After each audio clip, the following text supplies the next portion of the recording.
Xiang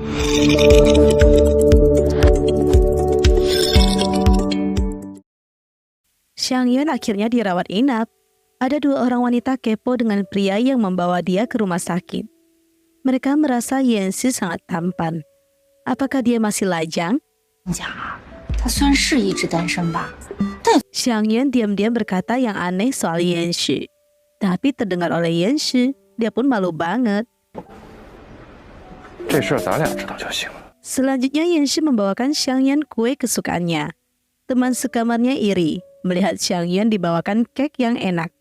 Bahkan Yanxi rela pergi jauh-jauh untuk memberikan kek ini buat Xiang Yuan. Xiang Yuan tentu saja bahagia.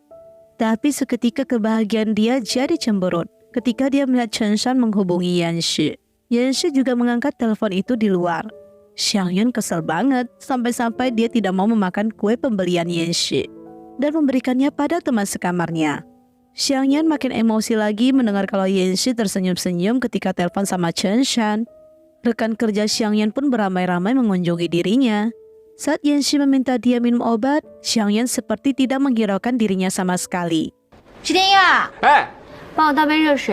Yanxi sadar Xiang Yuan tiba-tiba berubah sikapnya. Xiang Yuan meminta semuanya untuk kembali ke kantor dan tidak boleh bermalas-malasan. Mereka semua kabur saat Xiang Yuan terlihat sedikit mengancam. Saat malam hari, Xiang Yuan mau ke toilet. Kebetulan ada orang, dia pun mau menggunakan toilet di luar. Dia melihat Yanxi masih menunggunya di depan. Tapi Xiang Yuan masih aja ngambek gak jelas sama Yanxi. Karena hal ini, Yanxi jadi teringat masa lalunya, di mana dia dulu terus memperhatikan Xiang Yuan dari jauh. Dan dia tidak menyangka Xiang Yuan bisa terus mendekatinya. Bahkan dia rela terkena potongan gaji dikarenakan dia harus menjadi guru Xiang Yuan. Ayahnya adalah orang yang terlilit hutang. Dia hanya bisa diam-diam pulang ke rumah untuk membiayai Yanxi. Jadi Yanxi terus bertahan hidup mandiri supaya dia bisa meneruskan pendidikannya. Dia senang ada sosok Xiang Yuan yang ceria terus mendekati dirinya. Xiang Yuan juga selalu ada aja idenya buat bisa terus bersama dirinya. Yanxi juga terus diam-diam memberikan hal yang disukai Xiang Yuan. Yanxi bahagia ketika dia mendapatkan undangan ulang tahun Xiang Yuan. Tapi musibah datang, di mana ayahnya merapikan seluruh barang-barang mereka dan meminta Yanxi untuk pindah sekolah saat itu juga. Yanxi tidak bisa menjelaskan hal ini pada Xiang Yuan. Akhirnya dia hanya bisa menyakiti hati Xiang Yuan. Sebelum dia pergi, dia ingin mengucapkan perpisahan dan menjelaskan kesalahpahaman ini. Tapi dia tak sanggup. Dia merasa hal itu terulang lagi di kehidupan sekarang, di mana dia merasakan Xiang Yuan mulai menjauh dari dirinya. Xiang Yuan semakin salah paham dengan ucapan Yanxi dan mengira orang yang dibicarakan Yanxi adalah Chen Shan. Xiang Yuan pun bersikap seolah tidak peduli dengan siapa yang disukai Yanxi. Dia meminta Yanxi untuk pulang. Mereka berdua ini sebenarnya saling suka, tapi itu terlalu banyak salah paham yang tak terungkap. Alhasil mereka hanya bisa berpikir netting satu sama lain. Keesokan paginya, Xiang Yuan masih menerima sarapan dari Yanxi. Dia memakan sarapan itu, tapi dia mendengar ada yang datang. Dia pun pura-pura bermain game. Rupanya orang itu adalah Xu Yan. Xu Yan heboh mendengar cerita Xiang Yuan. Rupanya si dingin Yanxi yang selalu menolak wanita jadi ditolak sama Xiang Yuan. Dia cukup amazing banget deh. Xiang Yuan yang masih kesal, dia merasa gimana pun dia sudah memutuskan untuk tidak akan menikah. Awalnya Xu Yan setuju dengan pendapat Xiang Yuan, tapi Xiang Yuan dibuat kaget kalau Xu Yan malah sudah mau menikah. Dia shock banget. Perasaan tadi ucapanmu tidak begitulah. Xu Yan merasa ketika mereka memiliki lelaki di samping mereka, semuanya bisa jadi lebih mudah. Xiang Yuan kepo Xu Yan akan menikah dengan siapa. Xu Yan berkata dia akan menjelaskan hal itu dengan perlahan, karena dia harus segera pergi mengerjakan kerjaannya. Xiang Yuan bingung bagaimana harus menghadapi Yanxi nanti. Xiang Yuan pun pergi ke kantor. Dia mendengar omongan-omongan orang kantor yang begitu pas dengan kondisi yang dia hadapi sekarang. Karena omongan mereka, dia jadi berpikiran yang aneh-aneh. Dan dia pun jadi khawatir. Dia pun berlari untuk mencari Yanxi. Dia terus menghubungi Yanxi. Dia kaget ketika lift terbuka, sosok Yanxi langsung terlihat. Yanxi melihat Xiang Yuan menghubunginya. Dia pun meminta maaf karena dia mematikan suara ponselnya. Xiang Yuan dengan cepat mencari alasan. Yanxi malah salah tangkap. Dia mengira Xiang Yan nitip beli pembalut. 什么来了？ 没有。 Xiang Yan dengan cepat berkata kalau dia nitip beli kopi. Karena malu dan canggung, dia pun segera keluar dari lift. Xiang Yan masuk ke ruangan. Dia melihat polisi sedang menginterogasi beberapa karyawan. Xiang Yan menawarkan diri untuk ditanya beberapa hal soal Li Qi. Ketika dia menjelaskan hal yang dilakukan Li Qi di kantor, tiba-tiba dia mendapatkan pertanyaan yang membawa dia teringat dengan masa lalu kelamnya. 把你知道的情况说一下。 Dia tiba-tiba merasa ingin pingsan. Untungnya Yanxi muncul dan menangkapnya. Yanxi pun membantu menjelaskan tentang perilaku Li Qi di kantor. Yanxi melihat Xiang Yan tegang dan ketakutan. Yanxi pun menggenggam tangan Xiang Yan. Supaya Xiang Yan bisa tenang, polisi pun mendapatkan berita jika pelaku dari pemasangan kamera tersembunyi itu dilakukan oleh petugas pemelihara dan bukanlah Li Qi pelakunya. Xiang Yan dan Yanxi pun bisa lega dengan tertangkapnya pelaku asli itu. Yanxi memberikan kopi itu pada Xiang Yan. Xiang Yan mau membayar. 喝杯咖啡还是请得起的，没那么磕碜。 Tidak lama Yanxi kesal kalau Xiang Yan tidak memikirkan kondisi sendiri. Karena bagi dia Xiang Yan itu butuh istirahat lebih, bukannya ikut-ikutan dalam masalah ini. 你干嘛？什么事情都…… Xiang Yan pun ingin pergi. Yanxi dengan segera menahannya. 抱歉， Xiang Yan meminta Yanxi untuk menjelaskan ke semua orang apa yang sesungguhnya terjadi. Saat Yanxi keluar mengumumkan kebenarannya, Li Qi malah menganggap mereka sok-sok baik dengan dirinya. Dia memutuskan untuk keluar dari sini.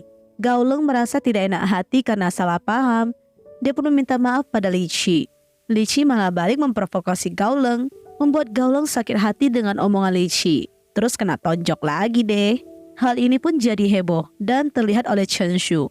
Karena hal ini, Chen Shu pun tak tahan lagi dengan sikap gegabah Gao Leng. Dia pun memutuskan untuk mengakhiri hubungan mereka. 我们分手吧。 Yin Yin juga ditegur sama pamannya karena mengusik Li Qi. Karena pamannya dapat info kalau Li Qi adalah orang yang wakil direktur Li. Mereka itu sangat menghindari jika berhubungan dengan orang-orang relasi yang pingshan. Mendengar hal itu, Yin Yin kecewa. Rupanya dia bukanlah orang yang memiliki koneksi tertinggi di kantor Fei Lin. Xiang Yan memanggil Gao Leng. 拳王来了。 Dia memperlihatkan momen WeChat orang-orang kantor yang menggosipkan mereka. Bahkan ada yang menyindir-nyindir Chen Shu di momen WeChat itu. Xiang Yan pun memberikan beberapa penjelasan dan masukan untuk Gao Leng. Dia juga menjabarkan hasil kerja keras Chen Shu yang sudah dia dapatkan selama ini menjadi tercoreng karena perkelahian Li Qi dan Gao Leng. Dia meminta Gao Leng pikirkan baik-baik maksud omongannya. Keesokannya Gao Leng masuk kerja. Li Qi emang suka rese. Dia pun kembali memprovokasi Gao Leng. Gao Leng benar-benar tak tahan dan ingin memukulnya. Tapi Xiang Yan muncul dan memanggil Chen Shu. 朱姐早。 Xiang Yan mendapatkan panggilan dari pihak pembuatan yang meminta desain kargo navigasi mereka segera diserahkan. Karena mendapatkan panggilan itu, dia pun masuk ke ruangan Yanxi. Dia membawakan Yanxi teh susu. 奶茶买多了，你试试。 Dia sangat kaku saat bertanya soal desain kargo itu. Yanxi pun berjanji dalam 3 hari ini akan segera diselesaikan. Dia pun meminta Xiang Yan untuk menemaninya besok. Karena dia mau langsung terjun ke lapangan dan memeriksanya secara langsung. Yanxi berusaha menghargai pemberian Xiang Yan. 太难了。 Meskipun dia tidak suka, dia tetap menghabiskannya kok. Di sini terlihat wakil direktur berbicara dengan Li Qi. Dia bertanya soal perkembangan sistem kargo. Wakil direktur ini terus saja ingin berusaha menggagalkan proyek mereka. Dia tidak mau mereka berhasil dan membuat Xiang Yan berada di atasnya. Li Qi pun berkata dia ada sebuah ide. Keduanya pun bekerja sama untuk menggagalkan mereka. Xiang Yan dan Yanxi pergi kerja lapangan. Mereka langsung mensurvei sistem kargo yang mereka buat. Xiang Yan nampak masih kaku saat bersama Yanxi, tapi Yanxi tetap santai menjelaskannya pada Xiang Yan. Saat Yanxi mengeluarkan ponselnya dan memotret, rupanya Xiang Yan kaget dan segera menutup mukanya. Yanxi mengirim foto itu ke grup. Rupanya Xiang Yan salah paham, dia mengira Yanxi ingin memotretnya. Tapi Yanxi memotret pemandangan dan muka dia cuma terlihat seuprit saja. Keduanya pun pergi ke penginapan. Tapi mereka malu-malu saat melihat daftar kamar yang tersisa. Xiang Yan juga suka melihat sikat gigi yang unik itu, dia membelinya. Yanxi pun ditawari sama pemilik penginapan untuk memiliki sikat gigi yang sama, karena sikat gigi ini adalah sikat gigi couple. Yanxi pun mau. Xiang Yan melihat Yanxi begitu niat. Dia pun bertanya semenjak kapan Yanxi jadi serius mengurus proyek di kantor. 因为你啊， Xiang Yan terdiam. tapi Yanxi melanjutkan nama-nama yang lain. Yanxi merasa dia tidak boleh membiarkan yang lain kelaparan. Xiangyan pun ingin naik. Yanxi pun membantunya naik sambil mengulurkan tangannya. Xiangyan jadi malu dan cepat melepaskan pegangan tangan Yanxi. Kerjaan lapangan pun telah selesai. Yanxi menjelaskan di rapat kepada yang lainnya. Mereka pun bekerja sama dan lembur semalaman. Karena kelelahan, semuanya pun terlihat tertidur di kantor. Yanxi pun menutupi badan mereka semua. Dan dia meminta Li Qi untuk membereskan draft finalnya. Karena semuanya sudah tertidur, Li Qi pun beraksi. Keesokannya Li Qi menghampiri Xiangyan yang lagi sibuk teleponan. Dia mendesak Xiangyan segera tanda tangan. Xiangyan meminta Li Qi untuk tunggu sejenak. Tapi Li Qi terus-terusan mendesak. 向组长， 合同我立刻就可以发给。 Akhirnya Xiangyan kurang fokus dan menandatangani dokumen itu. Li Qi pun segera mengirim model desainnya pada pihak pabrik. Li Qi memberitahukan pada wakil direktur kalau rencana mereka berjalan dengan lancar. Dia yakin mereka kali ini akan gagal total. Xiangyan lega akhirnya desain mereka bisa diserahkan dengan tepat waktu. Saat Xiangyan mau pulang, Yanxi menawarkan diri untuk mengantar Xiangyan pulang. Xiangyan bercerita kalau dia sudah lega karena desain mereka sudah dikirim. Yanxi pun aneh, mengapa sudah dikirim tapi dia tidak mendapatkan emailnya sama sekali. Dia merasa ada yang tidak beres nih. Dia meminta Xiangyan membatalkan taksinya dan masuk kembali ke kantor. Mereka berdua memeriksa email itu, dan ternyata memang salah kirim. Yanxi dengan cepat merevisi dan mengganti dengan desain yang benar. Xiangyan juga menelpon pabrik dan meminta maaf atas kesalahan yang terjadi. Untungnya masih sempat diperbaiki, kalau tidak mah bisa hampir dah. Keesokannya Li Qi mendengar desas-desus soal desain yang berhasil mereka ganti. Dia pun panik dan langsung memeriksa emailnya. Xiangyan pun menghampiri dan meminta penjelasan dari Li Qi. 解释一下。 Li Qi pun punya jawaban untuk membela diri. Dia juga berdalih kalau dia lupa mengirim email itu pada Yanxi. Selain itu, dia balik melemparkan kesalahan ini pada Xiangyan. Dia menganggap Xiangyan tidak dengan teliti memeriksa dokumen sebelum tanda tangan. Li Qi pun sengaja menyeret Xiangyan ke dalam masalah yang dia buat. Yanxi menemui Li Qi dan meminta Li Qi untuk tidak membawa Xiangyan dalam masalah ini. Li Qi malah makin ngegas. 那你可以试试。 Xiangyan menyadari keanehan pada dokumen itu. Dia segera memberitahukan hal itu pada Yanxi kalau dia mau mengeluarkan Li Qi dari departemen teknik. Bukan hanya karena masalah ini, dia juga melihat kinerja Li Qi yang tidak bagus. Ini menjadi alasan kuat Xiangyan mengeluarkan dirinya. Yanxi pun meminta Xiangyan untuk tidak ikut campur terlalu dalam, apalagi Li Qi adalah orangnya Li Qin. Makanya Li Qin bisa dengan gampang membela dan melepaskan Li Qi dari semua masalah yang dia buat. Dia meminta Xiangyan untuk ikut arus saja. Xiangyan tidak bisa demikian. 我只是说说而已。 Dia kesal banget dengan sikap Yanxi. Saking kesalnya, dia merebut semua minuman kesukaan Yanxi. Bahkan dia memborong semua makanan yang mau dibeli Yanxi. Yanxi hanya bisa bengong saja dengan sikap aneh Xiangyan. Akhirnya Xiangyan harus memakan makanan yang biasa dimakan oleh Yanxi. Tapi dia merasa makanan itu aneh dan tak enak sama sekali. Keesokannya Xiangyan pergi menemui Direktur Li untuk membahas soal mengeluarkan Li Qi. Tapi Direktur Li berkata kalau Yanxi sudah mengurus dan mengajukan hal itu. Xiangyan kaget kalau Yanxi sudah meminta Li Qi dikeluarkan dari departemen teknik. Dia pun mencari keberadaan Yanxi. Dia kaget karena Gaolong berkata Yanxi memintanya untuk menyusun semua barang-barangnya karena Yanxi mau pergi. 我不管他今天是李吃还是李齿，我都要领。 Xiangyan pun salah paham. Dia mengira Yanxi kena pecat. 你在胡言乱语什么呀？ Tapi Gaolong berkata kalau Yanxi hanya akan pergi dinas ke Shanghai selama seminggu. Gaolong pun menceritakan perjalanan karir Yanxi di Feilin yang tidak dihargai sama sekali. Karena seumur-umur mereka bekerja sama bosnya, gak pernah mereka melihat Yanxi ikut campur terlalu dalam soal perusahaan. Baru kali ini dia sampai mengajukan untuk mengeluarkan Li Qi. Padahal selama ini dia cuek-cuek saja sama kelakuan Li Qi. Xiangyan pun akhirnya tahu mengapa Yanxi cuek setiap kali perusahaan ada hal-hal seperti ini. Karena dia malas terkena masalah. Dia juga tahu sampai kapanpun mereka tidak akan pernah dihargai meskipun mempunyai prestasi yang bagus. 怎么了？想你了嘛？我不相信。 Xiangyan pun menceritakan hal itu pada kakeknya. Kakeknya sudah tahu masalah yang dihadapi Xiangyan. Dia meminta laporkan pada Li Qin saja. Xiangyan merasa percuma jika dia cerita pada Li Qin. Makanya dia langsung mencari kakeknya saja. Kakeknya pun tahu apa yang harus dia lakukan. Li Qin menghampiri Xiang Yan. Dia pun berusaha memprovokasi Xiang Yan. Dia meminta Xiang Yan untuk membujuknya. Xiang Yan pun menjelaskan sifat asli dia yang sesungguhnya. 脾气不大好，所以请 Li Qin pun malah menjadi-jadi. Dia merendahkan cara kerja Xiang Yan. Dia malah terang-terangan berkata kalau dia memang menukar gambar itu. Xiang Yan benar-benar geram sekali dengan sikap semena-mena Li Qin. Dia pun kembali melaporkan hal ini pada kakeknya. Kakeknya bukan membela dirinya, malah memberikan dia ceramahan yang sangat panjang. Dia membiarkan kakeknya cuap-cuap terus.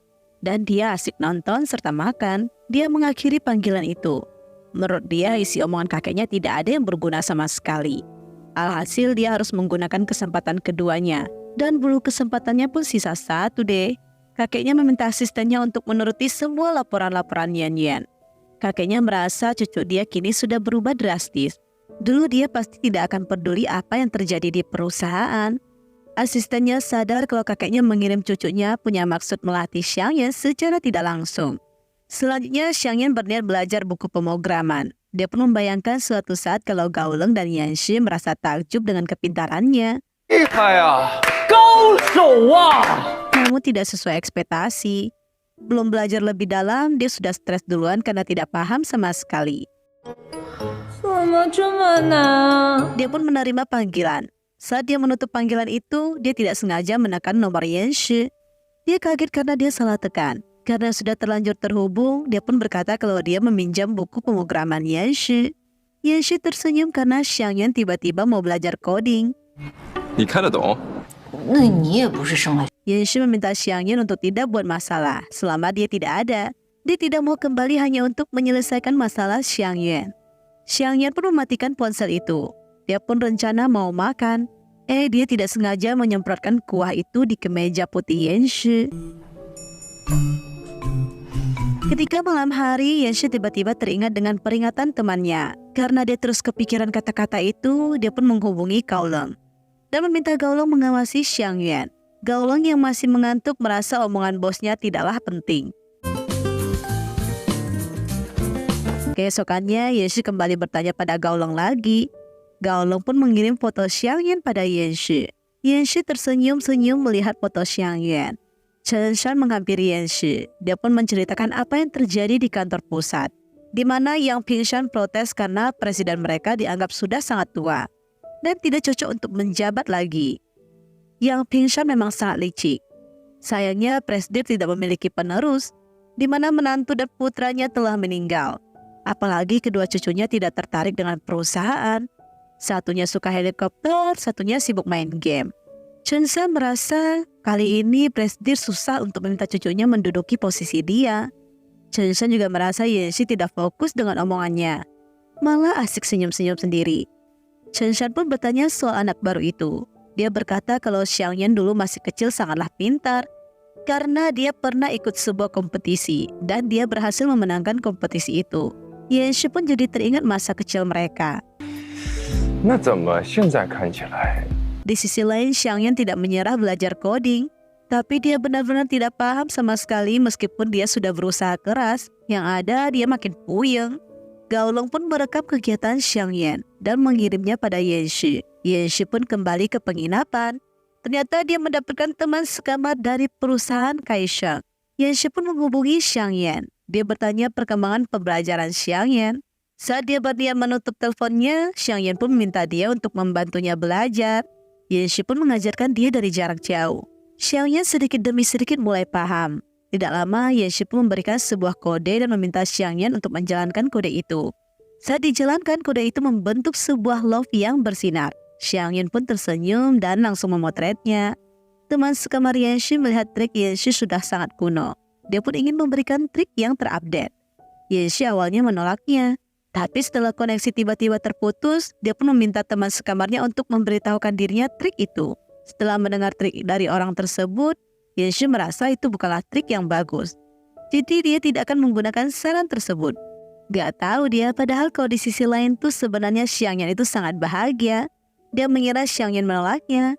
Padahal Xiang Yan itu kelepek-kelepek dengan setiap trik yang diberikan Yan Shi. Keesokannya, Xiang Yan mendapatkan kabar kalau kakeknya sudah memindahkan Li Qi dan pengangkatan dirinya sebagai kepala departemen teknik. Xiang Yan kaget. Dia berniat merekomendasikan orang lain, tapi kakeknya tetap kekeh mau Xiang Yan yang menjabat. Saat Xiang Yan dalam lift, dia terus berpikir bagaimana dia menjelaskan semua ini pada Yanxi ya, karena dia tidak enak hati. Yanxi adalah karyawan lama, malah dia yang naik jabatan. Saking tidak fokusnya sampai-sampai dia mengiyakan tawaran Direktur Lu. Dia sempat berusaha menolak lagi, tapi Direktur Lu tetap maksa untuk mengantarnya ke kantor. Saat di kantor, Yanxi pun sudah kembali masuk kerja. Dia mendapatkan berita jika kepala departemen sudah dimutasi. Gaolong merasa tidak ada yang lebih cocok dari Yanxi untuk menduduki posisi itu. Dia pun memberikan selamat pada Yanxi. Yanxi melihat Xiang Yan belum datang. Dia berinisiatif membelikan Xiang Yan teh susu. Tapi dia melihat Xiang Yan keluar dari mobil Direktur Lu. Dia pun cemburu. Alhasil teh susu yang harusnya untuk Xiang Yan langsung diminumnya sendiri. Xiang Yan berkata dia ingin memberitahukan Yanxi sesuatu. 你说，我保证不打你。 Tapi hal itu terdengar sedikit rahasia. Yanxi yang memang udah cemburu meminta Xiang Yan membuang teh susu itu. Xiang Yan merasa teh susu ini enak kok. 挺好喝的啊。 Yanxi pun terdiam. Dia senang Xiang Yan mau meminum bekas minuman dia. Alhasil teh susunya diambil balik deh. 那别扔了。 Xiang Yan terlihat menyembunyikan diri dari Yanxi. Yanxi pun meminta semua orang untuk pergi ke ruang rapat. Dia pun menarik Gaolong. 组长， Qingqing juga meminta Xiang Yan untuk segera ke ruang rapat. Saat mereka semua berada di ruang rapat, direktur mengumumkan pengangkatan kepala departemen teknik yang baru. Anak-anak teknik mengira Yanxi lah orangnya. Tapi mereka kaget. Rupanya Xiang Yan yang naik pangkat. Karena sudah diumumkan, Xiang Yan juga memberitahukan jika Li Qi dikeluarkan dari departemen teknik. Li Qi pun kesal. Li Qi juga masih berusaha membela Li Qi. Tim teknik merasa Xiang Yan begitu berani menentang Li Qi secara terang-terangan. Xiang Yan memperlihatkan pemberitahuan dari kantor pusat. Karena keputusan dari pusat sudah keluar, Direktur Li pun tidak bisa menentang perintah itu. Dia pun akan menjalankan sesuai prosedur. Rapat pun dibubarkan. Li Qi memperingati Xiang Yan yang dianggap tidak menghargai dirinya dan Direktur Li. Dia juga memperingati Xiang Yan untuk tidak membela tim yang salah dan akhirnya bisa merugikan diri sendiri. Intinya di sini Li Qi mengancam dan memberikan peringatan pada Xiang Yan. Xiang Yan tidak takut dan malah kembali membalas kata-kata Li Qi. Dia juga berusaha memprovokasi Li Qi dan Yang Pingshan. Dia membalikan kata-kata yang diucapkan Li Qi. 只是怕自以为站对了。 Li Qi pun menghubungi Direktur Yang. Dia panik karena Li Qi banyak memegang rahasia mereka. Direktur Yang meminta Li Qi untuk tenang. Saat Xiang Yan kembali, dia pun disindir-sindir oleh rekan kerjanya. Dia sejujurnya sangat tidak enak hati. Tapi apa boleh buat? Youji yang sedang berada di ruangan Yanxi pun berusaha menyindir Xiang Yan. Saat dia meminum teh susu itu, Yanxi dengan cepat menarik pergi dan tidak mengizinkan Youji meminumnya. 我以前不是没喝过。今天忽然有情， Youji keluar dan berkata jika OCD bosnya kambuh, jadi jangan disenggol. Xiang Yan mengirim pesan pada Yanxi, tapi Yanxi terlihat begitu cuek. Li Qi pun terlihat kembali ke ruangan untuk membereskan barang-barangnya. Dia merasa kesal dilihat-lihat. Gaolong juga tidak terima dengan ucapan Li Qi. 你说谁是犬呢？谁答应就是谁。够了没？ Xiang Yan meminta Li Qi untuk segera membereskan barang-barangnya dan pergi. Yanxi pun memanggil Xiang Yan untuk masuk ke ruangannya. Saat masuk ke ruangannya, dia malah meminta Xiang Yan membuang minuman ini. 帮我把这个扔进厕所的垃圾桶。 Dia bertanya, apakah Yanxi sedang marah? Yanxi bingung sama pertanyaan Xiang Yan. Xiang Yan pun dengan cepat melakukan permintaan Yanxi. Xiang Yan melihat Yanxi butuh minuman. Dia pun dengan cepat memberikan Yanxi minuman.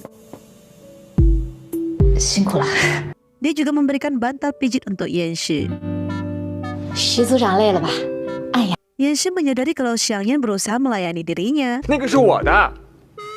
那就当 Dia pun memanfaatkan kesempatan ini. Dia meminta Xiang Yan menghancurkan dokumen, minta dibuat kopi, sampai minta dia ke ruangan Direktur Li untuk mengambil surat cuti.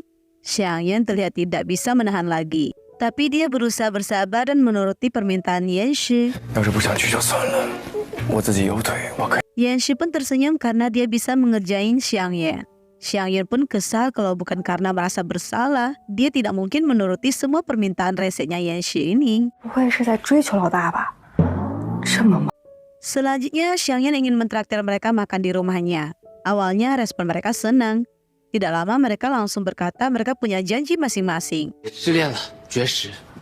哎呀， Yang membuat mereka tidak bisa hadir di pesta makan-makan yang ditawarkan oleh Xiang Yan. Yanshi pun keluar dan berkata dia juga tidak punya waktu. Xiang Yan akhirnya cemburu dan bertanya kembali. Mereka pun menunggu jawaban dari Yanshi. Ketika Yanshi mengangguk, semua pun langsung menyetujui ajakan Xiang Yan. Xiang Yan akhirnya senang. Masalah soal kenaikan pangkat ini sudah terselesaikan. Ketika mereka di rumah Xiang Yan sibuk di dapur. Yanshi melihatnya berusaha masak buat mereka. Tapi dia segera menangkap tangan Xiang Yan. 赶紧拉我，拉我，拉我！ Karena Xiang Yan terlihat hampir memotong tangannya. Yanshi merasa Xiang Yan tidak membutuhkan bantuannya. Dia pun menepi kembali. Dia memberikan saran pada Xiang Yan. 猪才竖着切。你才猪呢！ Dia melihat Xiang Yan tidak paham cara masak dan terus memberikan saran. Hal ini membuat Xiang Yan semakin bingung. Ketika Xiang Yan mengira masakan dia gosong, Yanshi pun akhirnya turun tangan dan membantu. 哇， 放点水。 Akhirnya dia meminta Yanshi membantunya untuk masak deh. Dia pun berdiri di samping, dia membantu menyiapkan keperluan yang dibutuhkan Yanshi saja. Dia merasa Yanshi sangat pandai memasak. Yanshi pun menjawabnya. 太帅了吧！ Tapi dia tersinggung dengan ucapan Yanshi. Akhirnya dia kembali mengusir Yanshi pergi dari dapurnya deh. Tidak lama, Xiang Yan pun menyerah. Dia pun akhirnya melakukan pesan antar saja. Xiang Yan beralasan gas dia habis. Tapi menurut Gaolong itu kan kompor listrik. 这不是电磁炉吗？是 Yanshi pun tersenyum dengan alibi Xiang Yan. Dia pun meminta mereka semua segera memakan makanan yang ada. Setelah selesai makan, mereka pun bersenang-senang dan karaoke bersama. Karena bosan karaoke, akhirnya Gaolong menyarankan untuk main True or Dare. Semua pun setuju. Awalnya kena ke Gaolong. Gaolong terkena tantangan memaki orang di panggilan terakhir. Karena itu adalah Chen Shu, dia tidak berani dan memilih dihukum saja. Dan yang kedua, botol itu berhenti di arah Yanshi. Yanshi pun menjawab tantangan. Tianyu meminta dia telepon wanita dan nyatakan cinta. 这个服务车。 Youchi malah suruh angkat alat berat. Akhirnya Yanshi beralasan tangan dia sedang sakit. Dia pun memilih telepon wanita yang dia hubungi terakhir. Mereka kaget rupanya Yanshi menghubungi Xiang Yan. Xiang Yan auto gugup. Dia langsung mematikan telepon itu. 又不是我说了，为什么非得烧上我呀？ Mereka semua pun bersiap untuk pulang. Youchi mau membantu, tapi segera ditarik sama mereka. 还有没有什么要帮忙的？ 你不觉得你太亮了吗？ Mereka mau membiarkan bosnya sama Xiang Yan berduaan saja. Yanshi pun bertanya. Dia tahu Xiang Yan masih marah dengan dia soal perkataannya di dapur. Xiang Yan memang tidak mau Yanshi memandangnya demikian. Yanshi pun bertanya, jadi aku harus memandang kamu gimana? Kamu menolakku. Di sisi lain kamu turun dari mobil cowok lain. Xiang Yan baru loading. Rupanya Yanshi ngabuk perihal dia turun dari mobil direktur Lu. Bukan karena hal lain. Yanshi bingung, hal lain apanya? Yanshi juga menegur cara kerja Xiang Yan yang cukup gegabah. Tapi Xiang Yan merasa dia sudah memikirkan semuanya dengan matang kok. Makanya dia berani bersikap demikian. Xiang Yan pun berkata kalau dia mengira Yanshi marah karena jabatan. Dia jujur kalau dia ada koneksi, tapi dia tidak bisa menjelaskan hal itu. Yanshi tidak mempermasalahkan hal itu sama sekali. Yanshi pun akhirnya tahu apa yang ingin diomongkan Xiang Yan kemarin. 啊，不然是什么？ Makanya bang, jangan netting dulu. Soal direktur Lu itu hanya kebetulan karena kami searah dan aku sudah mau terlambat. Yanshi pun dengan tegas meminta Xiang Yan tidak boleh ikut dia meskipun sudah mau terlambat. Yanshi pun mau pulang. Dia meminta Xiang Yan besok ikut dia bertemu Xin Yu. Karena mereka sudah mau mempersiapkan babak final. Xiang Yan mendapatkan pesan dari Gaolong. Gaolong merasa Yanshi menyukainya karena dia tahu bosnya tidak pernah menerima tantangan mereka. Bahkan dengan jelas bosnya berbohong soal cedera tangannya. Mereka yakin kalau Yanshi memanfaatkan hal ini untuk menyatakan cinta pada Xiang Yan. Dia juga menceritakan masa lalu Yanshi dan ayahnya yang terlilit hutang. Maka dari itu mereka selalu berpindah-pindah. Xiang Yan pun akhirnya tahu alasan Yanshi pergi tanpa pamit waktu masa SMA dulu. Xiang Yan pun dengan cepat berlari mengejar Yanshi. Xiang Yan meminta Yanshi menjadi sahabatnya. Yanshi tersenyum dengan ucapan Xiang Yan. Dia dalam hati berkata, tidak akan mau jadi sahabat saja. Selanjutnya terlihat mereka bertiga melakukan penyelesaian proyek kompetisi mereka. Yanshi dan yang lainnya melihat berita pelepasan satelit. Qingyu tiba-tiba berkata sesuatu tapi segera dihentikan. Xiangyan bingung kenapa tiba-tiba mereka terdiam. 下次告诉你。 Xiangyan mengira itu adalah cerita tentang Yanshi dan Chen Shan. Dia pun menjawab tidak peduli. Yanshi pun bingung kenapa ini anak tiba-tiba jutek lagi ya. Keesokannya Xiangyan menyerahkan laporan pada Yanshi. Dia pun berkata kalau dia akan berangkat ke Shanghai untuk pergi ke pernikahan sahabatnya. Ketika Xiangyan pergi menemui Yishi, dia kaget rupanya Yishi menikah dengan teman dekatnya. Kali ini dia benar-benar dikerjain. Tapi Xiangyan tetap bahagia melihat teman masa kecilnya menikah dengan teman dekatnya. Xiangyan pun bercerita soal keadaan Yishi zaman dulu, di mana dia adalah penyelamat usaha Yishi dan membuat Yishi menjadi yang sekarang. Xiangyan dan Suyin pergi ke pesta lajang. Suyin menceritakan bagaimana dia mencintai suaminya yang sekarang dan tidak mau memusingkan masa lalu suaminya. Karena ucapan Suyin, Xiangyan pun berusaha untuk legowo dengan masa lalu Yanshi dan Chen Shan. Suyin berkata kalau pernikahan mereka sangat sederhana, bahkan hanya mengundang saksi saja. Dia pun menceritakan suaminya memiliki senior yang sangat dekat dengannya. Karena itu dia mengundang senior itu. Dan ternyata seniornya adalah Yanshi. Xiangyan benar-benar merasa dikerjain oleh mereka bertiga. Yanshi menerima panggilan dari Qingyu, di mana kompetisi final sudah keluar jadwalnya dan akan diadakan di Shanghai. Kebetulan sekali keduanya sedang berada di Shanghai. Qingyu jadi tinggal bersiap-siap untuk berangkat saja. Xiangyan takut kakeknya tahu kalau dia ikut kompetisi. Dia pun berniat mencari penginapan. Tapi dia tidak ada saldo untuk membayar. Alhasil Yanshi menawarkan dia untuk tinggal di rumahnya. Awalnya Xiangyan ragu-ragu untuk ikut. 我还没说要去呢。 你还有 Tapi karena Yanshi merasa Xiangyan menganggapnya sebagai sahabat, jadi dia tetap meminta Xiangyan untuk ikut. 我们不是兄弟吗？ 什么？ Tapi Xiangyan tiba-tiba mau membatalkannya. Yanshi pun tidak mengizinkannya. Tenang, hal yang kau khawatirkan tidak akan terjadi. 你担心的事情不会发生。 Saat masuk ke rumah Yanshi, dia melihat adiknya Yanshi. Adiknya Yanshi protes ada Xiangyan di sini. Xiangyan pun mengganggunya. Saat mereka bersantai, Yanshi meminta adiknya untuk ke kamar belajar. Tidak lama, dia juga meminta Xiangyan ke kamar adiknya untuk belajar pemrograman. Xiangyan ingin menyelesaikan gamenya dulu. Yanshi mau mengambil HP-nya, tapi dia menghindar. Akhirnya Yanshi menariknya dan membantu dia menyelesaikan game itu. Xiangyan pun terdiam dan kaku. Ketika Xiangyan belajar pemrograman dan salah, Yanshi pun tiba-tiba berdiri di belakangnya dan membantunya. Dia pun terdiam lagi deh. Tapi ketika dia berusaha untuk terus belajar, dia mengantuk. Chengli pun iseng mengganggunya. Karena hal itu, kudanya pun adu bacot deh. Xiangyan pun kepo apakah Yanshi pernah memiliki wanita yang dia suka. Adiknya pun berkata, tentu saja ada. Dia berkata wanita yang disukai abangnya itu pintar dan lain-lain. Gak mungkin suka yang modelan kayak Xiangyan yang suka bergosip. Chengli berkata bahwa dia memiliki pandangan buruk tentang Xiangyan saat bertemu di bandara. Xiangyan pun teringat kejadian itu. Adiknya berkata kalau abangnya bersama Xiangyan, dia akan minggat dari rumah. 这样的，怎么办？ 我就离家出走。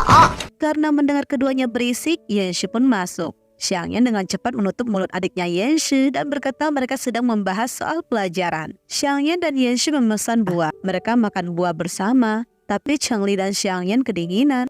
Awalnya Xiangyan mengira Yanshi memberikan selimut itu untuknya. 是谁？ Rupanya untuk adiknya. Adiknya pun mengejek Xiangyan.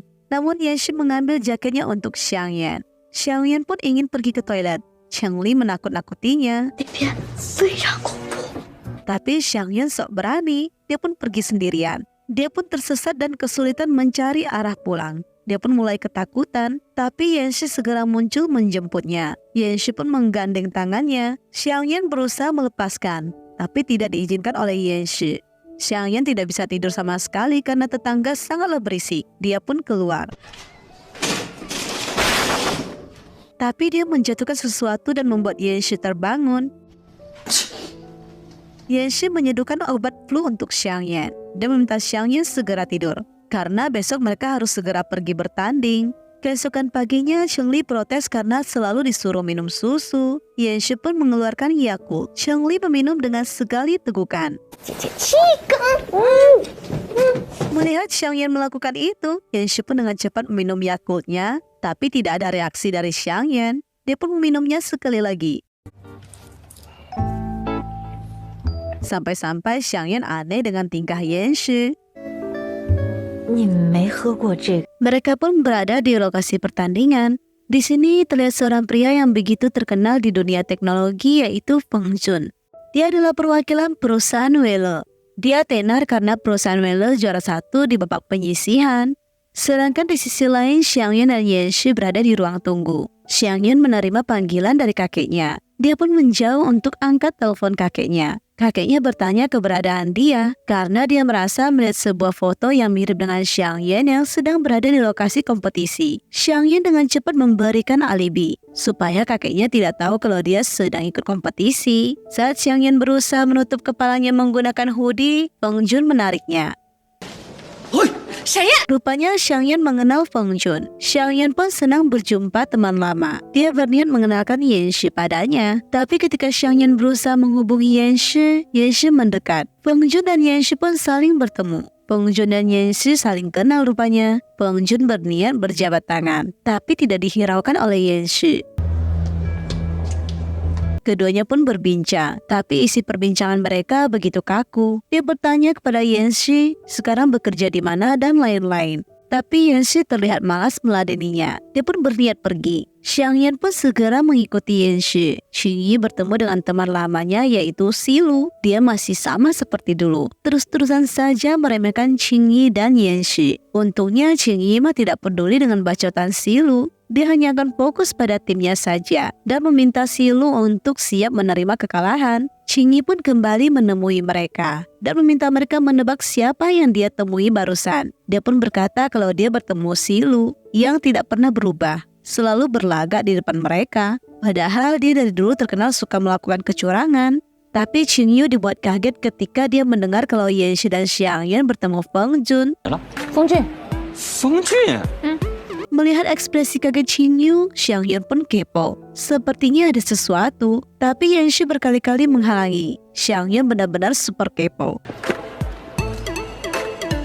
Dan dia kesel banget ketika Yanshi tidak mengizinkan Qingyu untuk menjelaskan apa yang terjadi. Feng Jun mencari tahu soal Yanshi dan Xiangyan. Dia juga mencari tahu soal peserta kompetisi yang berhubungan dengan mereka. Mereka pun bersiap untuk menyeting navigasi kendaraan masing-masing. Setiap peserta pun berusaha yang sebaik mungkin untuk kompetisi kali ini. Begitu juga pada tim Yanshi dan Xiangyan, mereka telah berhasil menginstal program mereka. Xiangyan pun mulai mengeluarkan semua pujiannya.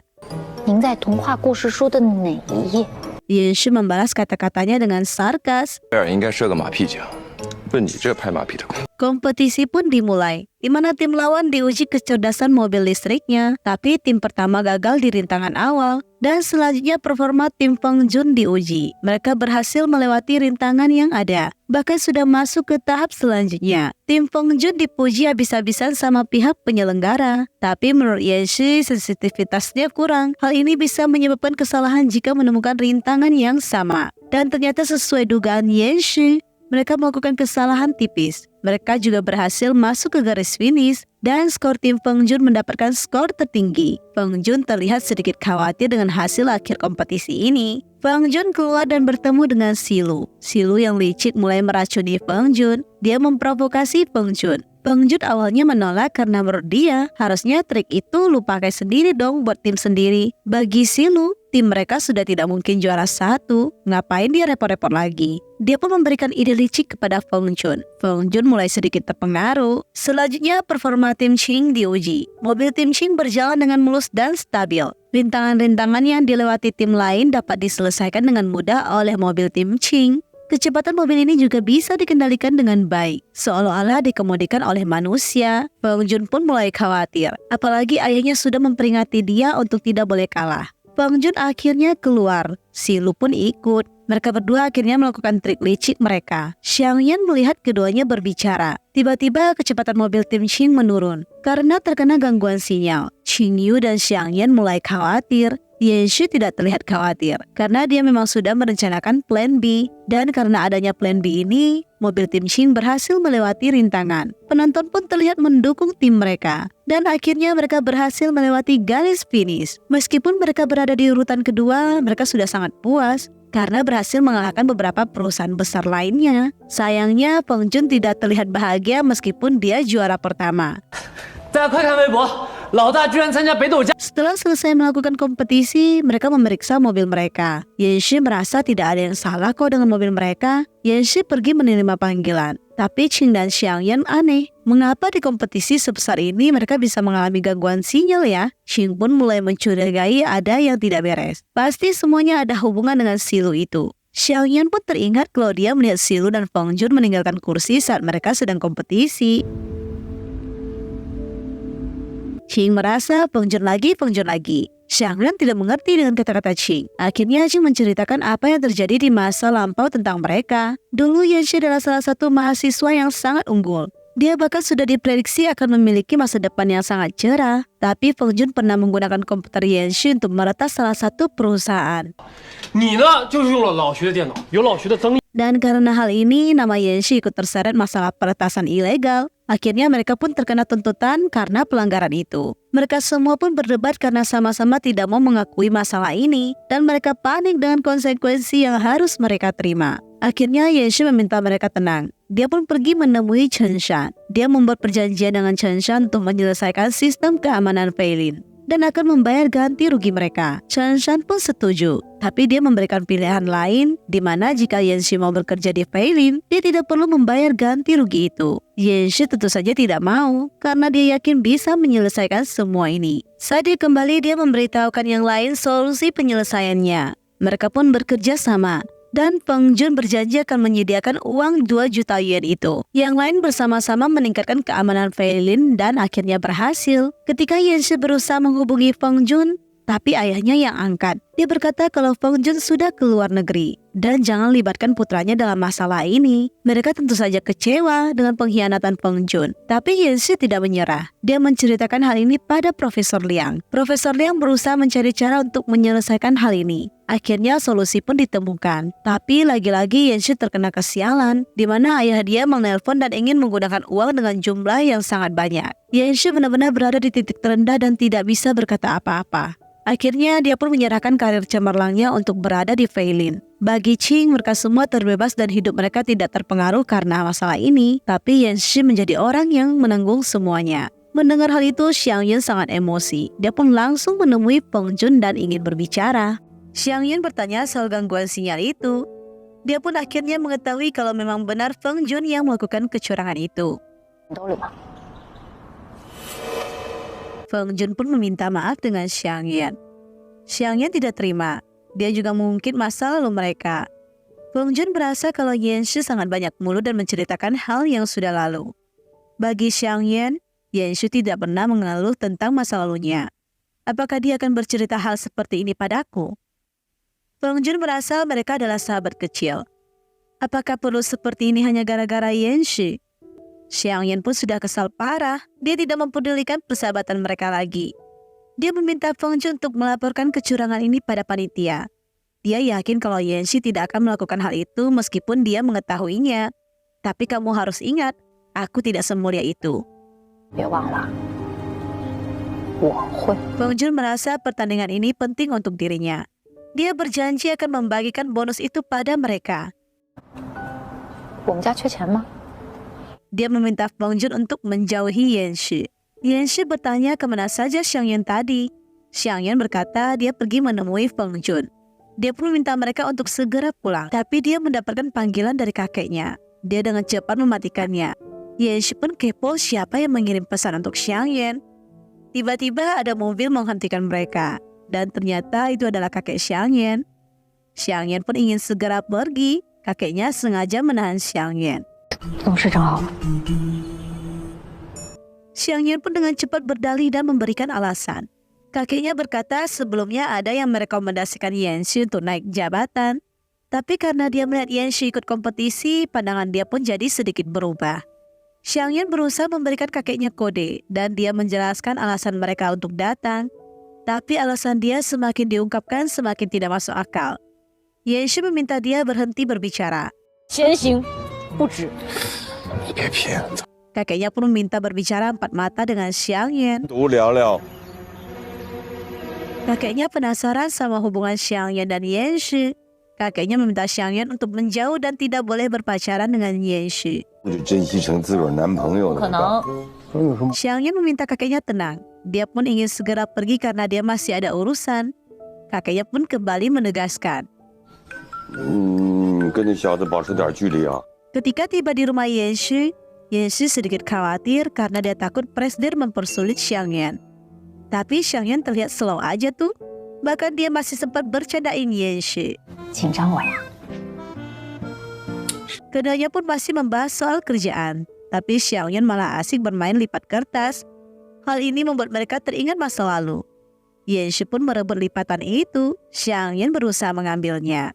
Tapi Xiangyan dibuat terdiam dan malu-malu ketika Yanxi berkata dia masih menginginkan itu. Keesokannya Yanxi pergi menemui Feng Jun. Feng Jun bertanya soal gaji Yanxi dan lain-lain. Yanxi malas membahas hal yang tidak penting. Feng Jun sangat risih melihat Yanxi yang sok tenang. Tidak lama dia menyindir soal kehidupan Xiangyan yang tidak akan bisa hidup sederhana. Karena menurut Feng Jun, kehidupan masa depan Xiangyan akan terpuruk jika dia bersama Yanxi. Dia akan menyesal memilih Yanxi jika bukan memilih dirinya. Feng Jun terus-terusan saja merendahkan kehidupan Yanxi. Tapi Yanxi tidak berpengaruh sama sekali. Dia malah berkata kalau memang dia tidak bisa memberikan harta berlimpah untuk Xiangyan. Mungkin suatu saat Xiangyan akan menyesal. Tapi dia tetap tidak akan memilih dirimu. 那他也不会选择你。 Dia pun langsung pergi meninggalkan Feng Jun. Ketika dia kembali, dia melihat Xiangyan memegang sebuah kepiting besar.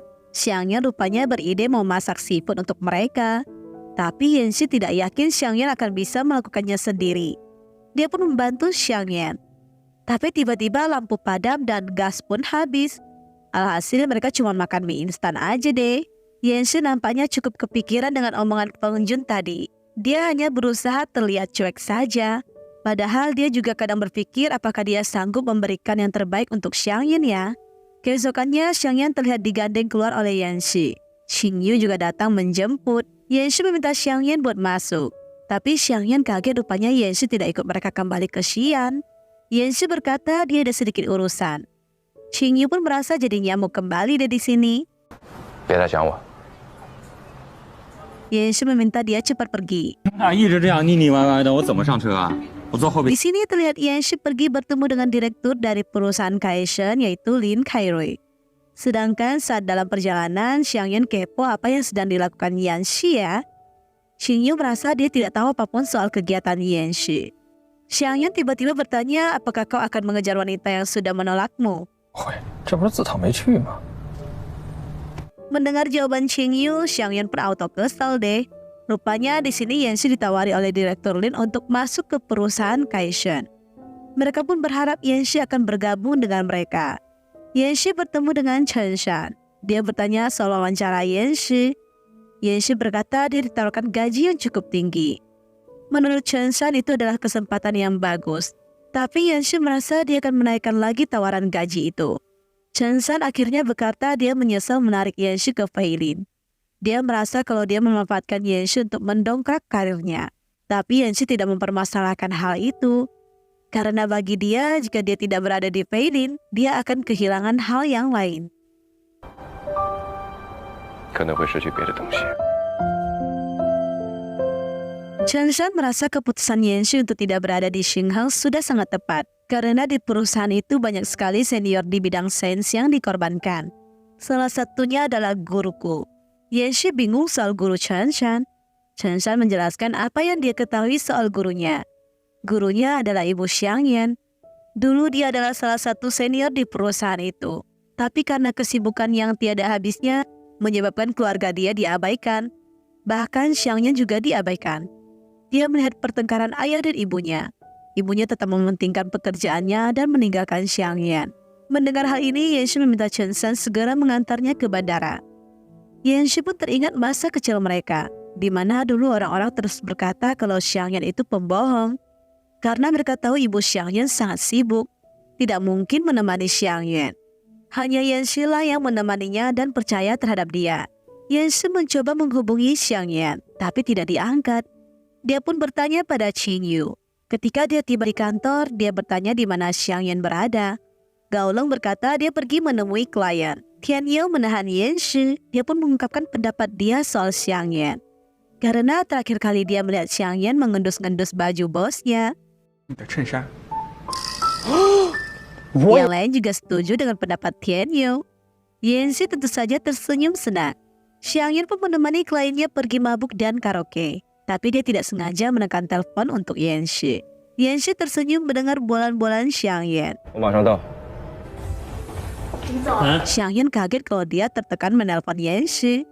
Dia meminta Yanxi menunggunya. 您找我，等您，我先去把单买了，好不 Ketika 好？ dia keluar dan mau membayar, Xiangyan agak mabuk. Yanxi pun menahannya.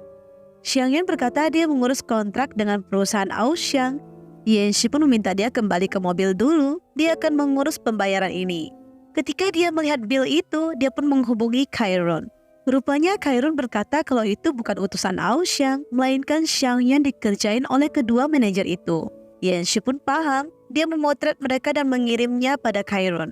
Akhirnya kedua manajer ini pun ditelepon oleh atasannya dan dia meminta mereka untuk segera kembali. Jika tidak, mereka akan dipecat. Mereka berdua pun diminta untuk membayar bil. Tapi mereka tidak mau, alhasil mereka ditahan. Xiangyan mendengar hal itu, dia mau kembali ke sana. Yanxi berkata kalau Xiangyan itu dibohongin. Xiangyan merasa kalau dia sudah susah payah menemani mereka. Apakah yang kulakukan semuanya sia-sia? Xiangyan ingin melampiaskan amarahnya, tapi dia tiba-tiba mendorong Yanxi dan berteriak. Yanxi pun berusaha menenangkan dia. Xiangyan pun menangis di pelukan Yanxi. Yanxi mengantar Xiangyan pulang. Dia pun membangunkan Xiangyan dan meminta Xiangyan untuk tidak memikirkan soal perusahaan Auxiang lagi. 要不要回去再揍他们俩一顿？ Dia mendorong Xiangyan menggunakan kopernya. Ketika Xiangyan sampai di rumahnya, Yanxi meminta dia keluar dan membuka aplikasi buatannya. Yanxi pun berkeliling sambil bercerita apa yang dia ketahui. Dia juga mengunjungi beberapa tempat dan menceritakan maksud-maksud dari tempat yang dia kunjungi ini. Dia juga membahas masa lalu dia menolak hadir di ulang tahun Xiangyan. 参加一个女生的生日会， Sampai dia tiba di titik terakhir. 看导航。 Dia berkata dia akan terus melindungi Xiangyan dimanapun Xiangyan berada. Dia meminta Xiangyan melihat kembali ke ponselnya. Xiangyan benar-benar terharu. Yanxi niat banget membuat demikian untuk dirinya. Yanxi bertanya, maukah kau jadi pacarku? 要不要做女朋友？ Xiangyan pun langsung menjawab mau. Tapi tiba-tiba bluetooth Yanxi terputus. Jadi dia tidak mendengar ucapan Xiangyan yang tadi. Saat Xiangyan mau ulangi, Yanxi malah memotong pembicaraannya. Dia berkata dia bukan pria yang baik dan lembut. Dia menjelaskan sifat buruknya pada Xiangyan. Dia juga mengungkit soal perkataan Tian Yu. Xiangyan menjelaskan apa yang terjadi sebenarnya. Tapi tetap saja bagi Yanxi, kau mencium kemeja aku kan? Xiangyan tidak bisa berkata apa-apa. Yanxi meminta Xiangyan untuk benar-benar memikirkan pernyataan cintanya tadi. Karena mobilnya habis listrik, dia meminta Qing menjemputnya. Qing akhirnya tahu kalau Yanxi menyatakan cinta pada Xiangyan. Tapi dia aneh kenapa masih belum pacaran. Padahal di Shanghai keduanya seperti suami istri. 跟蜜月小夫妻似的，还考虑什么呀？ Chen juga aneh kenapa Yanxi tidak terlihat gugup sama sekali. Padahal tidak demikian. 我能把店都开完了。 Yanxi bercerita juga soal rencana dia sebelumnya. Karena mengingat dia harus berjuang keras demi Xiangyan, dia mempercepat rencananya. Dia juga sudah menerima tawaran dari perusahaan Kaisheng. Keesokannya, Xiangyan pun mengantuk karena susah tidur gara-gara mikirin ucapan Yanxi semalam. Dia pun kembali bertemu dengan Direktur Lu. Direktur Lu pun menawarkan diri untuk mengantarnya lagi. Tapi Xiangyan menolak. Direktur Lu meminta Xiangyan untuk cek aplikasi taksi. Jalanan pun terlihat macet parah. Mau tidak mau, Xiangyan harus meminta bantuan Direktur Lu deh. Tapi ketika mereka tiba di parkiran, Yanxi sudah menunggu Xiangyan. Xiang Yan pun berkata dia akan bersama Yanshi saja. Yanshi tersenyum melihat Xiang Yan memilih dirinya. Ketika tiba di kantor, Xiang Yan bertanya soal Yanshi yang sengaja datang menjemputnya. 追人不得有点诚意啊！我是知 Yanshi memang sengaja menjemput Xiang Yan karena dia tahu Xiang Yan akan sulit menemukan taksi. Xiang Yan berusaha menjelaskan soal dia dan Direktur Lu tadi. Yanshi tidak cemburu sama sekali. Dia tidak masalah Direktur Lu berusaha mendekati Xiang Yan. Karena menurut dia, Xiang Yan punya hak untuk memilih untuk ikut dia atau Direktur Lu. Jadi dia tidak akan marah sama sekali. Dia meminta Xiang Yan untuk memilih dengan baik. 既然你现在还有的选，那就好好。 Xiang Yan kaget melihat uang masuk yang sangat banyak. Rupanya tim mereka mendapatkan hadiah juara 1. Dikarenakan pengunjung ketahuan berbuat curang. Xiang Yan pun dengan cepat masuk ke ruangan Yanshi dan tersenyum.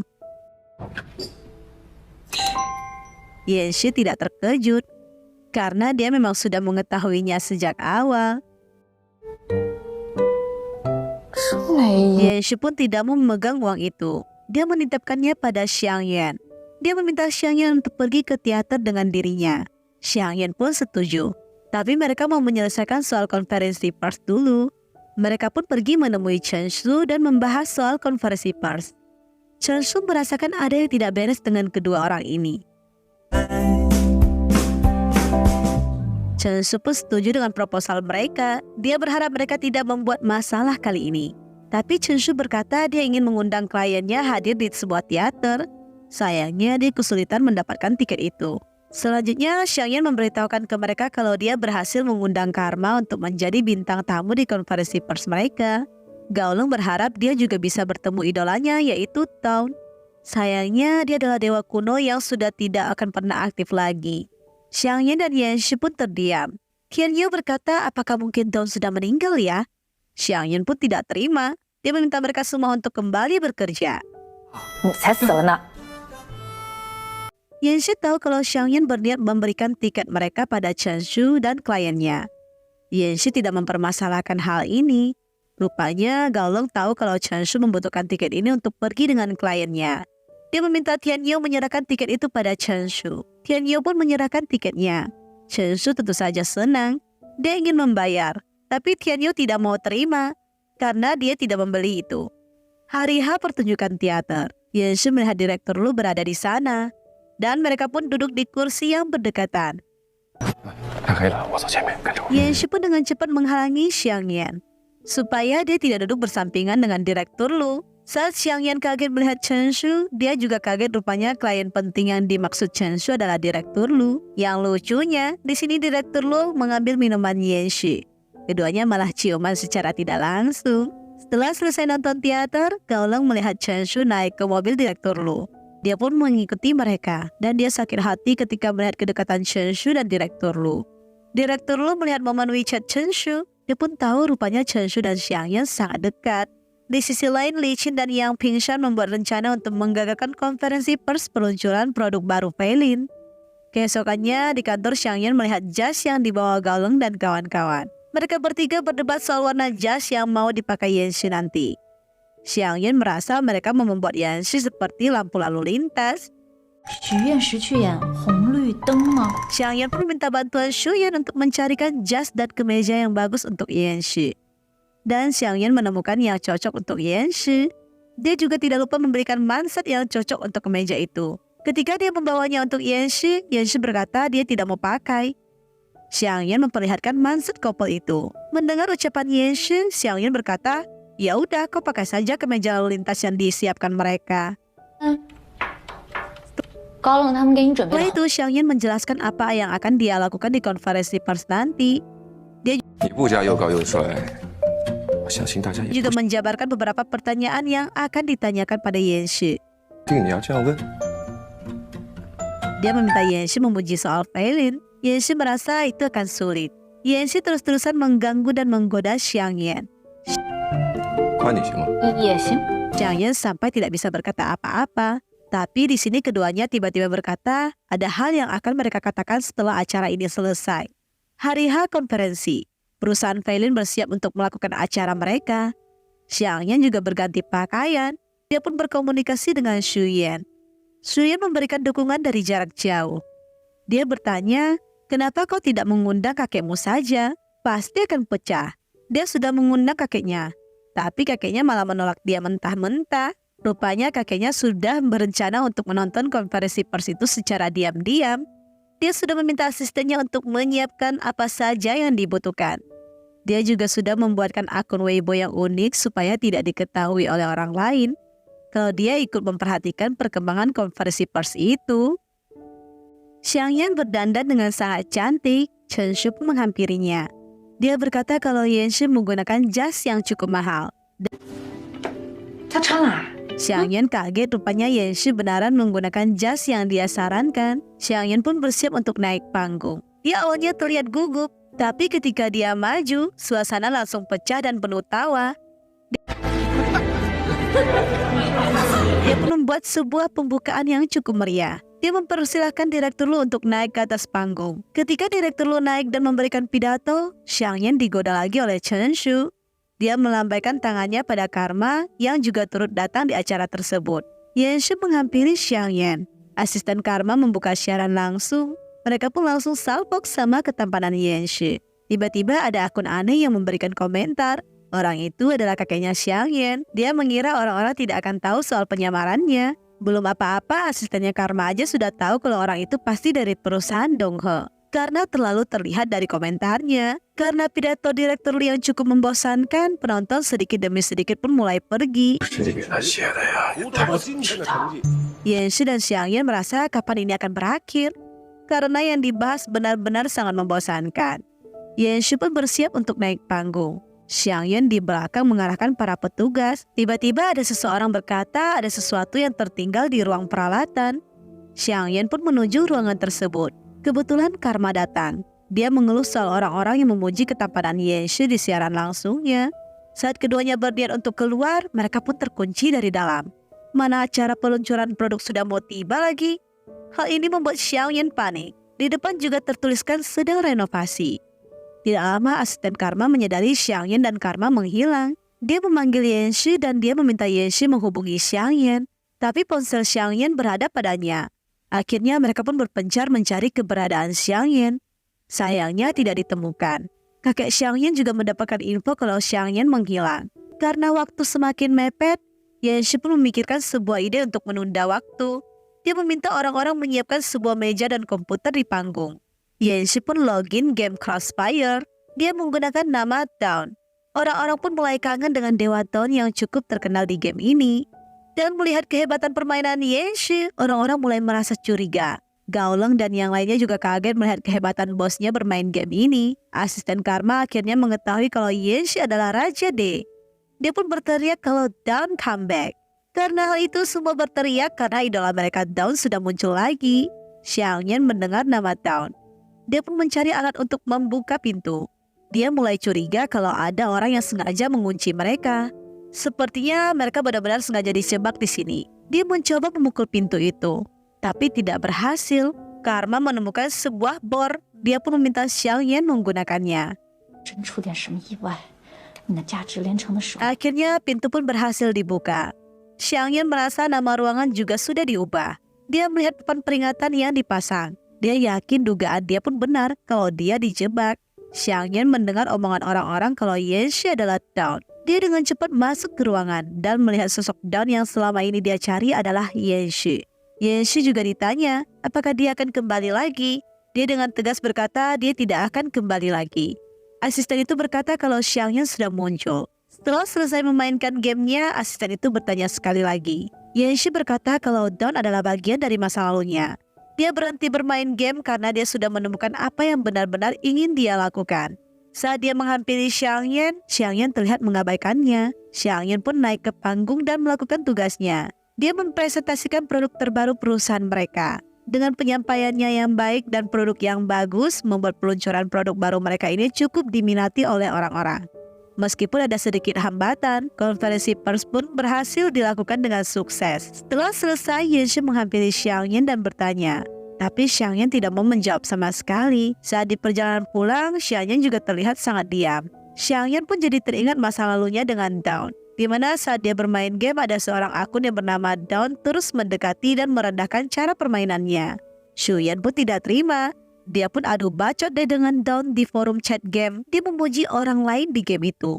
Keesokannya pun begitu. Dawn terlihat bertanding dengan si nomor 1 di game itu. Dan Dawn berhasil memenangkan pertandingan.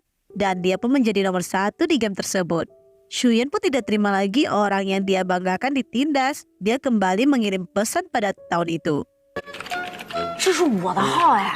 Keduanya semakin lama semakin dekat. Dia juga mengajarkan Xiaoyan bermain game ini. Ada di saat Xiaoyan sedang memperingati hari kematian ibunya, dia terlihat lesu. Dawn dari jauh bisa tahu kalau suasana Xiaoyan sedang sedih. Xiaoyan juga merasa Dawn cukup mengerti dirinya. Xiaoyan kepo soal orang yang disukai Dawn. Tapi dia mengira orang yang disukai Dawn itu sudah tiada. Akhirnya Shuyan menyadari kalau Xiaoyan menyukai Dawn. Xiaoyan juga tidak mengelak dan karena dia merasa senang ketika bermain dan berkirim pesan dengan Dawn lewat game. Keesokannya Xiaoyan dengan berani menyatakan cintanya. Dawn awalnya aneh. Padahal dia tahunya Xiaoyan menyukai orang lain. Tapi Xiaoyan tidak menyerah. Saat bermain game lagi, dia pun bertanya lagi. Apakah Dawn mau bersama dengan dirinya? Dawn merasa mereka belum kenal dan belum bertemu. Xiaoyan tidak mempermasalahkan hal itu sama sekali. Xiaoyan merasa dia masih terus ditolak Dawn. Dia pun bertanya yang terakhir kalinya. Dia tidak mendapatkan jawaban sama sekali.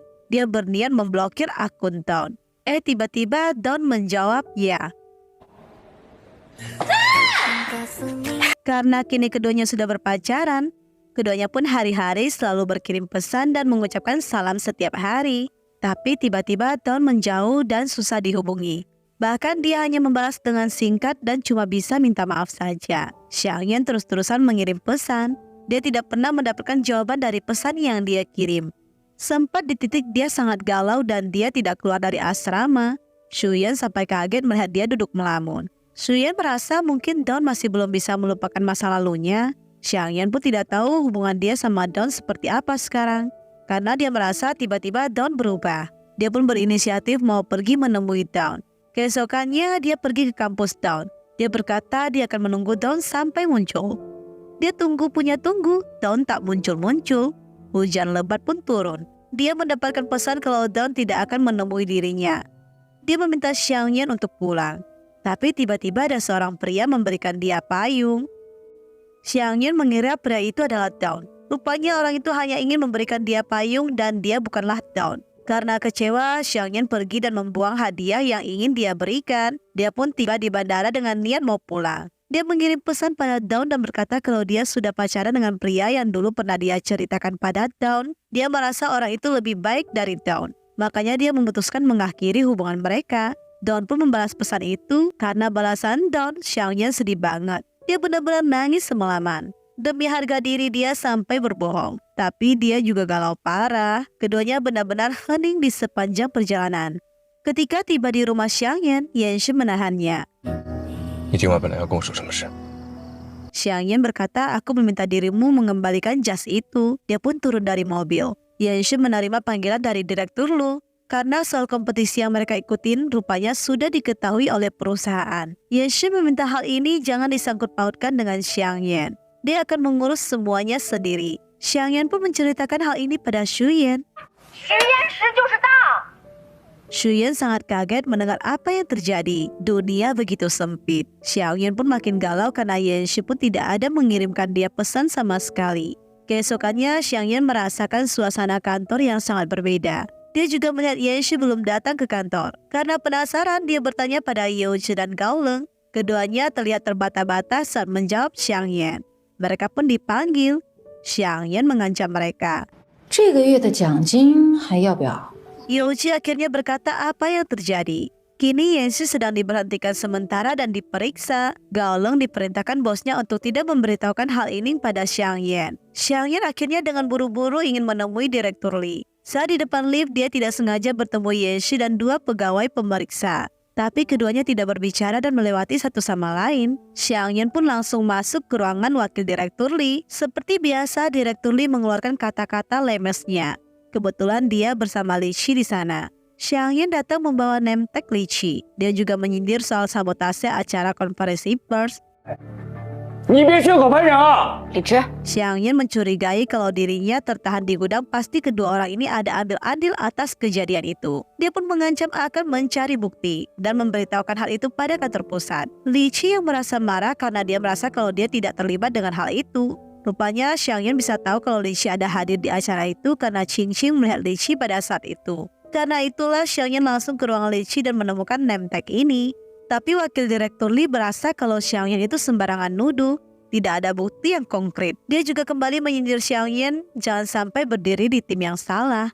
Tapi Xiang Yan masih tidak takut dan membalas kata-kata wakil direktur Li. 你备战这个。 Ketika kembali ke departemen teknik, Xiang Yan melihat kantor Yanxi diperiksa. Foto di ruangan itu pun pecah. Xiang Yan kesal. Yanxi menggelengkan kepalanya dan meminta Xiang Yan untuk tidak ikut campur. 干嘛呢？ Xiang Yan tidak tahan, dia pun menghubungi kakeknya. Kakeknya merasa Xiang Yan menyukai Yanxi. Dia ingin Xiang Yan kembali ke Shanghai dan menjauh dari Yanxi. Xiang Yan yang keras kepala menolak permintaan kakeknya dan meminta kakeknya untuk menjauh dari Yanxi. Karena soal kompetisi ini dia yang memaksa Yanxi buat ikut, bukan karena keinginan Yanxi. Yanxi mendengar percakapan mereka. Akhirnya Yanxi tahu kalau Xiang Yan adalah cucu Presdir. Pantas pada saat keduanya ketemu, mereka berdua seperti sudah dekat satu sama lain. Xiang Yan pun tahu kalau Yanxi menguping pembicaraan mereka, tapi Xiang Yan memilih untuk tidak menjelaskan apapun. Di sini terlihat Ludong mengunjungi Chen Shu. Chen Shu membawa Ludong menemui Xiang Yan. Yanxi dan Gaolong melihat hal itu. Gaolong pun cemburu deh. Yanxi awalnya mau membawakan obat flu itu. Karena melihat Xiang Yan berduaan dengan Ludong, dia meminta Gaolong membuang obatnya dan meminta mereka rapat. Tapi saat semuanya berkumpul, rapatnya malah gak dimulai-mulai. Suasana pun mulai sunyi. Yanxi bertanya kok Xiang Yan tak muncul-muncul. Gaolong melaporkan Xiang Yan tidak bisa ikut karena ada urusan. Tiba-tiba Yanxi malah membatalkan rapat itu. 散会了。 Yanxi dan Xiang Yan pun lembur. Dia melihat Xiang Yan flu berat. Dia berniat mengantar obat itu pada Xiang Yan lagi. Xiang Yan malah teleponan dengan direktur Lu. Yanxi pun cemburu deh. Dia melihat Xiang Yan dijemput sama direktur Lu. Rupanya Xiang Yan begini untuk membela Yanxi. Dia menerobos rapat Presdir karena dia merasa kalau dia punya penjelasan soal mereka ikut kompetisi yang diam-diam itu. Hal ini tidak ada sangkut pautnya sama Yanxi. Kakeknya kesal banget Xiang Yan muncul dengan menerobos masuk. 同事是你的个人行为，还是 Dia 学 pun 院？ bertanya, ini karena Yanxi yang suruh kamu atau kamu sendiri yang mau? Xiang Yan juga menjelaskan karena kehebatan Yanxi mereka berhasil meningkatkan penjualan. 单量的问题。 Dan dia juga berhasil membuat kerjasama dengan salah satu perusahaan besar. Karena itu Presdir meminta rapat ini pun segera dibubarkan. Kakeknya aneh kenapa Xiang Yan begitu membela Yanxi. Xiang Yan juga aneh kenapa kakeknya selalu mencari masalah dengan Yanxi. Kakeknya merasa Yanxi dan Xiang Yan itu tidak cocok karena mereka dari dunia yang berbeda. Mendengar kata-kata ini, Xiang Yan teringat dengan isi chatnya Dawn. Dia pun menemui Shu Yan. Mereka merasa kalau orang yang dibicarakan Dawn pada saat itu bisa jadi saja itu adalah Xiang Yan. Xiang Yan pun jadi malu jika teringat kalau dia pernah ngaku sama Dawn kalau dia pacaran sama Yanxi. Apalagi Dawn rupanya adalah Yanxi. Yanxi adalah Dawn. Dia benar-benar bingung harus bagaimana. Shu Yan meminta Xiang Yan untuk tidak usah kembali ke Feilin lagi. 打那没得洗了，我建议你就别回维林了，真 Tapi 的。 Xiang Yan tidak mendengar ucapan Shu Yan dan malah kabur. Di sini Yanxi tidak melihat Xiang Yan datang bekerja. Gaolong tahu kalau bosnya kangen dengan Xiang Yan. 去上海了，不知道去干嘛去。上海 Gaolong pun menggodanya. Yanxi mengusir Gaolong pergi. Mereka terus memperhatikan bosnya. Yanxi langsung menutup seluruh ruangannya. Yanxi pun mengirim pesan pada Xiang Yan. Xiang Yan tidak meresponnya sama sekali. Berhari-hari dia terus mengirim pesan dan menunggu balasan Xiang Yan. Tapi nihil. Yanxi cukup sedih diabaikan seperti ini. Kita dibawa flashback sedikit dengan kisah Yanxi, di mana dulu dia mengikuti Weibo Xiang Yan. Dia melihat Xiang Yan mendaftar sebuah game Crossfire. Karena penasaran dia pun ke warnet dan bertanya pada Qing. Akhirnya dia pun main game itu. Dia sengaja main game ini supaya bisa dekat dengan Xiang Yan. Dia terus berlatih dan mengejek Xiang Yan yang lemah. Karena Yanxi sudah mahir bermain, pemain nomor 1 di game itu meminta Yanxi untuk melakukan PK. Yanxi pun setuju dan Yanxi berhasil mengalahkannya. Kedua sahabatnya ini menggoda Yanxi, tapi Yanxi tidak respon. Ketika Xiang Yan meminta diajak, Yanxi dengan cepat meresponnya. 张色七哦， Keduanya pun berkenalan lebih dalam. Yanxi menggunakan nama samaran. Makin lama mereka makin dekat. Setelah itu Xiang Yan pun minta Dawn untuk berpacaran dengannya. Yanxi kesal Xiang Yan dengan gampang meminta orang berpacaran padahal baru kenal. 他知不知道有多少人像这样在网上被人骗了？ Tapi karena setiap hari dia mendapatkan pesan dari Xiang Yan, dia pun memutuskan untuk menyetujui ajakan Xiang Yan. Semua kebahagiaan itu berakhir ketika Yanxi ke sebuah hotel dan mendapatkan seorang bayi laki-laki. Dan ternyata bayi laki-laki itu adalah adik laki-lakinya. Ayahnya sengaja meninggalkan bayi itu untuk Yanxi urus. Ayahnya pergi mencari ibu dari bayi ini. Karena mendapatkan bayi ini, Yanxi dan sahabatnya harus berusaha merawat bayi itu dengan baik. Ketiganya bekerja sama untuk merawat bayi Muil ini. Sibuk mengurus bayi, Yanxi tidak punya waktu untuk mengadenin Xiang Yan. Saat bayi ini sakit, telepon Xiang Yan pun diabaikan dan dia mematikan ponselnya. Yanxi mendapatkan pesan kalau Xiang Yan menunggunya. Dia pun melihat sosok Xiang Yan yang sedang berdiri di bawah hujan. Mengingat dia memiliki masalah yang cukup rumit, dia tidak bisa menemui Xiang Yan. Dia pun meminta Xiang Yan untuk pulang dan menitipkan payung itu pada seorang pria. Nah, inilah cerita sesungguhnya. Bukan Yanxi tidak mau bersama Xiang Yan, tapi pada saat itu keadaan yang begitu rumit. Dia merasa dia tidak akan pantas untuk Xiang Yan. Saat Xiang Yan sedang di helikopter, abangnya melihat pesan dari XYS. Mendengar pesan itu, Xiang Yan dengan cepat mendarat dan pergi ke Feilin. Dia menerima pesan dari Chen Shu kalau mereka melakukan pesta makan-makan hotpot. Suasana makan-makan sangat suram. Tapi ketika Xiang Yan muncul, suasana langsung berubah.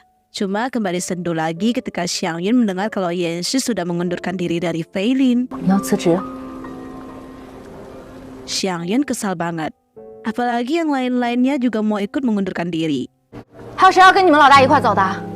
你们现在 Saking kesalnya, dia pun meninggalkan acara itu. Yanxi dengan segera mengejarnya. Xiang Yan pun mengeluarkan kata-kata yang cukup menyakitkan hati. Dia benar-benar seemosi itu.